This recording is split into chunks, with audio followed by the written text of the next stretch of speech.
जम्मू काश्मीर आणि पंजाबमध्ये ड्रोन हल्ल्यांची भीती ही नेहमीच व्यक्त केली जाते, पण मुंबई आणि महाराष्ट्रामध्ये ड्रोन हल्ल्यांबाबतचं संभाषण चौकशी यंत्रणांना कळलंय आणि आता महाराष्ट्रातली पोलीस यंत्रणा खडबडून जागी झाली आहे। विशेष बाब ही की महाराष्ट्रामध्ये जर असं काही घडलं तर महाराष्ट्राकडे अजूनही अँटी ड्रोन यंत्रणा उपलब्ध नाही। महाराष्ट्र सायबर पोलिसांनी ही बाब मान्य केली आहे। याबाबत महाराष्ट्र सायबर दलाचे महानिरीक्षक यशस्वी यादव यांनी काय म्हटले तेही जाणून घेऊयात।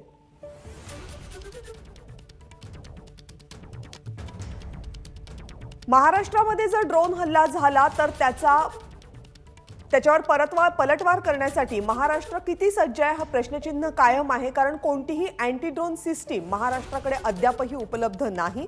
त्यामुळे डार्क नेटवर ड्रोन हल्ल्यासंदर्भात संभाषण झाल्याचं जरी समजलेलं असलं आणि यंत्रणांची झोप उडालेली असली तरी यासाठी सुसज्जता नेमकी कशी राखायची हा प्रश्न मात्र यंत्रणांसमोर अजूनही कायम आहे। सायबर सेलच्या पोलिसांनी ही बाब मान्य केली आहे की आपल्याकडे अँटी ड्रोन यंत्रणा उपलब्ध नाही आणि सध्याचं तंत्रज्ञानाचं युग पाहता अशा प्रकारची यंत्रणा महाराष्ट्रासारख्या राज्यामध्ये असणं हे अत्यंत महत्त्वाचं आहे। मात्र आता संभाषणामधना जे डार्क नेटवर संभाषण झाले ते स्पष्ट होता, त्यावरून हेच लक्षात येते की अशा प्रकारचा धोका महाराष्ट्राला आहे। मात्र हा धोका जर परतवून लावायचा असेल तर यंत्रणा कशी आणि कोणी सज्ज करायची याबाबत मधल्या प्रश्नांची उत्तरं अजूनही मिळू शकलेली नाहीत।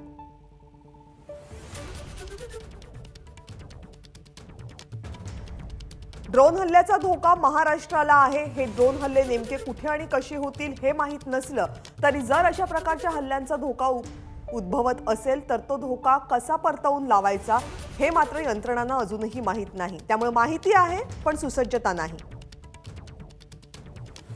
या सगळ्या संदर्भात अधिक माहिती देत आहेत आपले प्रतिनिधी सूरज ओझा।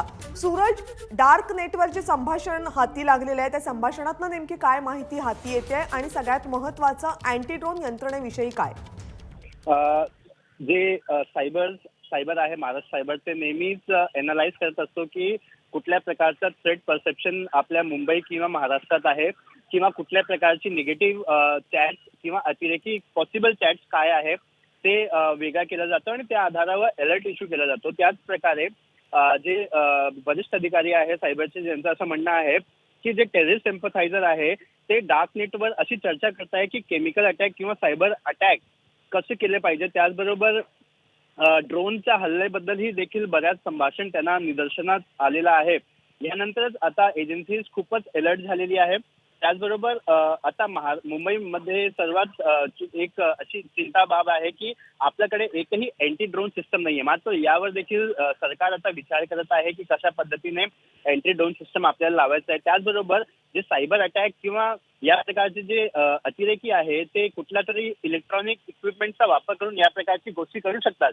यापुढे या प्रकारची गोष्टी होऊ नये किंवा जर अशी झाली तर कसा आपल्याला टॅकल करायचा यासाठी 900 कोटींचा इन्व्हेस्टमेंट करण्यात आला आहे आणि नवी मुंबईच्या महापे या परिसरात 1 लाख स्क्वेअर फीटची एक बिल्डिंग एक्वायर करण्यात आली आहे जिथे बऱ्याच प्रकारचे सायबर रिलेटेड इक्विपमेंट इन्स्टॉल केली जाणार आहे, ज्याचा वापर करून या प्रकारचे जे हल्लेखोर आहे किंवा सायबर क्रिमिनल आहे, आपल्याला आठवत असेल की मुंबईची लाईट गेली होती, म्हणजे एकदमच लाईट गेली होती आणि त्यानंतर काही महिन्याच्या तपासानंतर समोर आला होता की हा एक सायबर अटॅक होता। तर या प्रकारचे हल्ले किंवा ड्रोनचे हल्ले या प्रत्येक गोष्टींना थांबवण्यासाठी सरकारने या प्रकारचा पाऊल पुढे घेतलेला आहे। जी सूरज, धन्यवाद तुम्ही दिलेल्या माहितीबद्दल।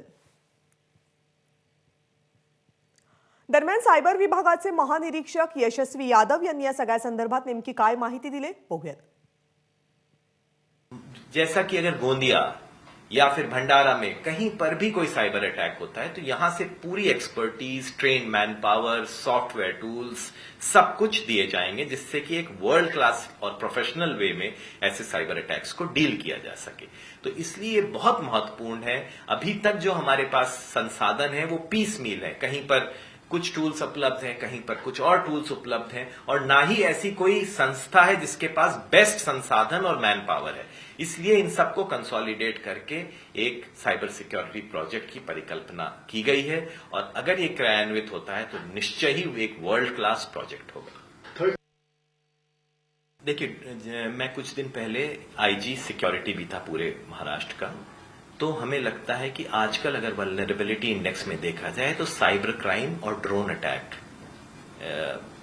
काफी ज्यादा रिस्क वाले और काफी प्रोबेबल अटैक्स हो सकते हैं। आज से 3 साल पहले महाराष्ट्र गवर्नमेंट ने एंटी ड्रोन सिस्टम्स खरीदने की प्रक्रिया चालू की थी। अभी भी यह प्रक्रिया चल रही है और हमें लगता है जल्दी ये सिस्टम्स महाराष्ट्र में आ सकते हैं। परंतु हमें अपनी ये स्पीड बढ़ानी पड़ेगी, क्योंकि आज से 3 साल पहले कोई कह भी नहीं सकता था कि ड्रोन अटैक्स भारत में होंगे। लेकिन अभी जम्मू कश्मीर में और पंजाब में ऐसे अटैक्स या उनके द्वारा हथियारों और ड्रग्स का आदान प्रदान वगैरह चालू हो गया है। इसलिए हमें बहुत ही सतर्क रहना चाहिए, क्योंकि ड्रोन अटैक के 3-4 बहुत ही विशिष्ट होते हैं। नंबर 1, कम से कम 20-30 किलोमीटर दूर से भी ये अटैक लॉन्च किया जा सकता है।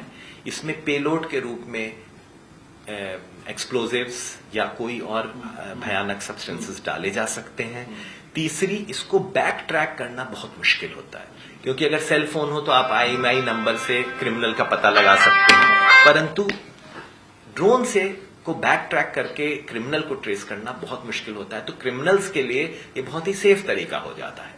इन सब चीजों की वजह से अगर हम अभी डार्क नेट के फोरम्स देखें तो so called terrorist sympathizers drone attack, chemical weapons attack और साइबर अटैक्स के बारे में काफी चर्चा करते हुए पाए जाते हैं। ABP माझा, उघडा डोळे बघा नीट।